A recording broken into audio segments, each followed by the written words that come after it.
नमस्कार मित्रों, आज चिंतन में विचार क्रांति द्वारा आध्यात्मिक आंदोलन। अपने देश के विकास की कथा गाथा अत्यंत प्राचीन एवं समृद्ध है।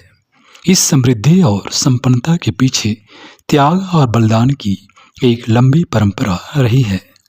हालांकि इस दुर्धर्ष एवं प्रचंड परंपरा को जीवंत रखने के वर्तमान तत्व कमजोर भले ही पड़ गए हैं, परंतु अभी शिथिल एवं विनष्ट नहीं हुए हैं।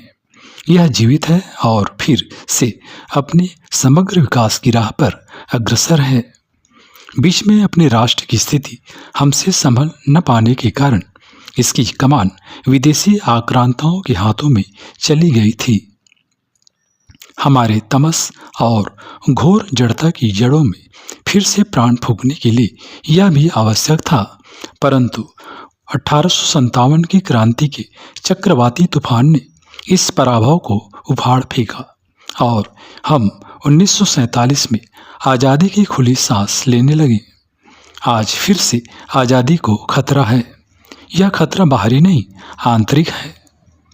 भारत के विकास और उसकी समृद्धि की कहानी आंतरिक उत्थान के विचार और कर्म के मूल में निहित एक विराट, व्यापक एवं उच्चतर शक्ति की कहानी है। आज हमने अपने विकास को केवल आर्थिक मानदंडों तक सीमित कर दिया है। आर्थिक समृद्धि एवं संपन्नता को सर्वोपरि मानना हमारे राष्ट्र का नहीं, पाश्चात्य राष्ट्रों का सिद्धांत है। हमें अपनी समग्र स्वतंत्रता इन चीजों से नहीं मिलने वाली है। अपरिपक्व उच्छृंखल अंधानुकरण एवं नैतिकता विहीन आचरण से न तो हम विजयी हो सकते हैं और न ही समग्र विकास कर सकते हैं। ऐसे आचरण हमें आंतरिक रूप से खोखला और बौना बनाते हैं। महर्षि अरविंद कहते हैं कि भारत की आध्यात्मिकता, भारत की साधना, तपस्या, ज्ञान, कर्म, भक्ति, शक्ति ही हमें स्वतंत्र और महान बनाएगी। आध्यात्मिकता का अर्थ है अपने अस्तित्व का ज्ञान, वह ज्ञान जो हमें बोध कराए कि हम कौन हैं, क्यों हैं और हमारा उद्देश्य एवं लक्ष्य क्या है। जब तक हम स्वयं को नहीं पहचान पाएंगे, यह कैसे जान पाएंगे कि हमारी स्वयं के एवं राष्ट्र के प्रति जिम्मेदारी क्या है। स्वयं को ठीक से जान लेने के पश्चात अपनी सामर्थ्य और शक्ति को पहचान लेने के बाद ही हम किसी कार्य में सफल हो सकते हैं और राष्ट्र एवं अपने बीच के अंतर संबंधों को परख सकते हैं। अतः अपने राष्ट्र को समग्र रूप से विकसित करने के लिए बौद्धिक या आर्थिक आंदोलनों की नहीं, बल्कि आध्यात्मिक आंदोलन की आवश्यकता है।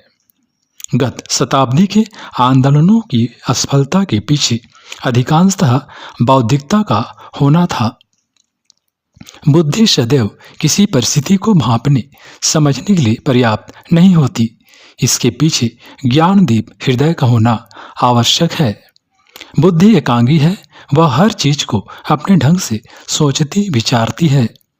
उसकी अपनी निश्चित सीमाएं भी हैं, परंतु इसके साथ हृदय अर्थात प्रगाढ़ भावनाओं का सम्मिश्रण परिस्थितियों को ठीक ठीक परखने और उसकी समस्याओं का सही निदान प्रस्तुत करने में सहायक है।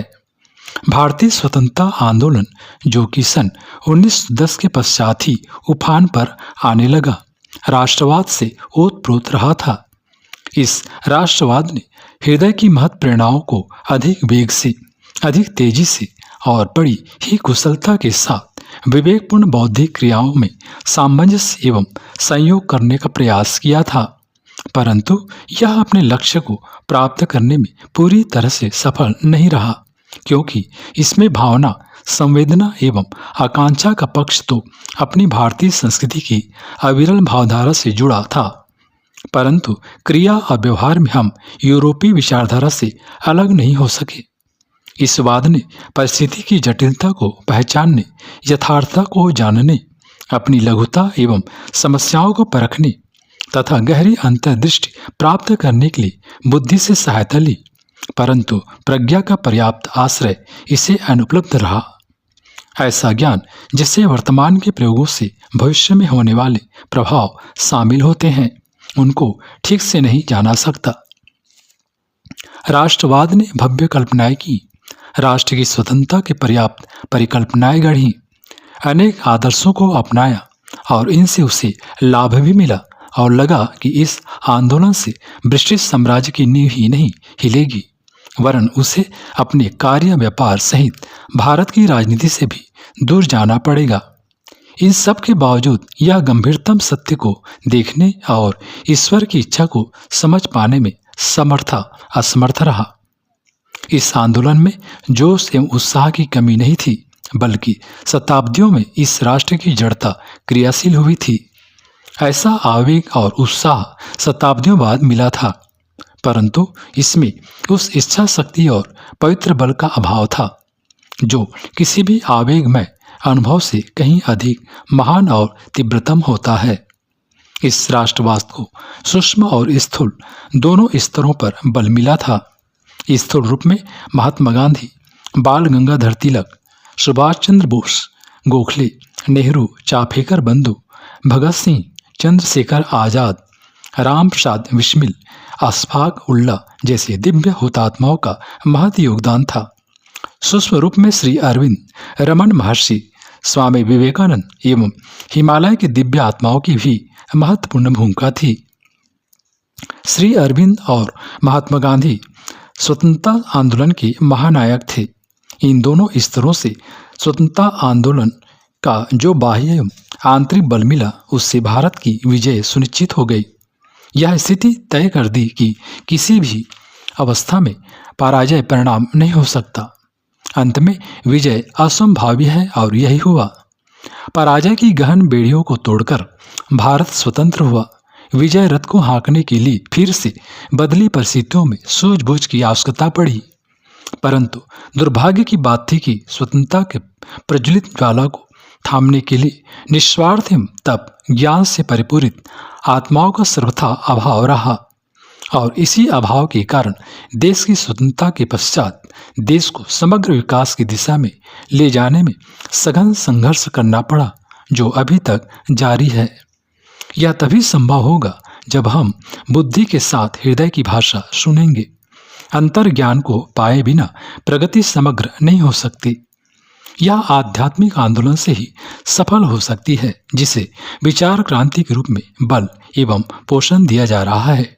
इस क्रांति के प्रणेता पंडित श्री राम शर्मा आचार्य को राष्ट्र की स्थिति का ज्ञान था, अतः उन्होंने स्वतंत्रता आंदोलन के साथ एक छोटे रूप में सही विचार क्रांति के रूप में आध्यात्मिक आंदोलन की शुरुआत की थी, जिसे आज विराट एवं व्यापक रूप में देखा जा सकता है।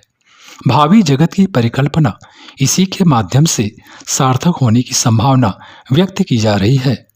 श्री अरविंद कहते हैं, दक्षिणेश्वर में जो काम शुरू हुआ था वह पूरा होने में अभी कोसों दूर है, वह समझा तक नहीं गया है। स्वामी विवेकानंद ने जो कुछ उपलब्ध किया और जिसे अविवर्धित करने का प्रयत्न किया, वह अभी तक मूर्त नहीं हुआ है। विजय कृष्ण गोस्वामी ने भविष्य के जिस सत्य को अपने अंदर संजोए रखा, वह अभी तक उनके शिष्यों के सामने पूरी तरह प्रकट नहीं हुआ है और अब अधिक शक्तिशाली, अधिक उन्मुक्त ईश्वरीय प्रकाश की तैयारी हो रही है। अधिक ठोस शक्ति प्रकट होने को है, परंतु यह सब कहाँ होगा, कब होगा, यह रहस्यमय है। संभवतः यह विचार क्रांति के रूप में हो। हमें समग्र सक्रिय भूमिका निभाने के लिए कटिबद्ध रहना चाहिए, तभी हमारे राष्ट्र का समग्र एवं सर्वांगीण विकास संभव हो सकेगा।